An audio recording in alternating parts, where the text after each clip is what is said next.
जुलै रोजी ज्ञानेश्वर माऊलींच्या पालखीचं, तुकाराम महाराजांच्या पालखीचं पुण्यामध्ये आगमन होत आहे आणि याच्यामुळे वाहतुकीवरती काय परिणाम होणार आहे याची आपण माहिती घेऊया.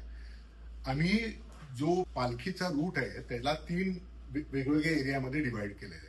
आता पहिला जो एरिया आहे जो मोखेल, विश्रांतवाडी, संगमवाडी, वाकडेवाडी, खडकी, पाटील इस्टेट हा एरिया हा साधारण सकाळी 3 वाजल्यापासून संध्याकाळी 5 पर्यंत वाहतुकीसाठी बंद असेल. जो दुसरा एरिया आहे ज्याच्यामध्ये Ganeshkhind road, Fergusson college road, Jangli Maharaj road, Shivaji road आणि थोडासा कर्वे रोड हा परिसर आम्ही शक्यतो 12 नंतर बंद करायला सुरुवात करणार आहे.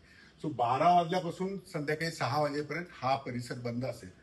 आणि शेवटचा म्हणजे ज्या ठिकाणी पालखी मुक्कामाला जाते तो म्हणजे पेठ परिसर, ज्याच्यामध्ये Shivaji road, Bajirao road, Lakshmi road आणि थोडासा नेहरू रोड हा जो बाधित होतो तो संध्याकाळी 5 नंतर त्या ठिकाणचं वाहतूक बंद करायला सुरुवात करणार आहे.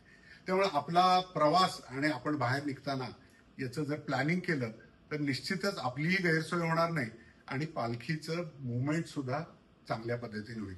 याबरोबरच आपल्याला जर पालखीचं लोकेशन पाहायचं असेल तर आपण diversion.punepolice.gov.in ही जर आमचं वेब पेज जर आपण बघितलं तर आपल्याला लाईव्ह पालखीचं लोकेशन मिळेल. म्हणजे आपल्याला दर्शनासाठी जायचं असेल तरी सुद्धा आपली त्याची सोय होईल.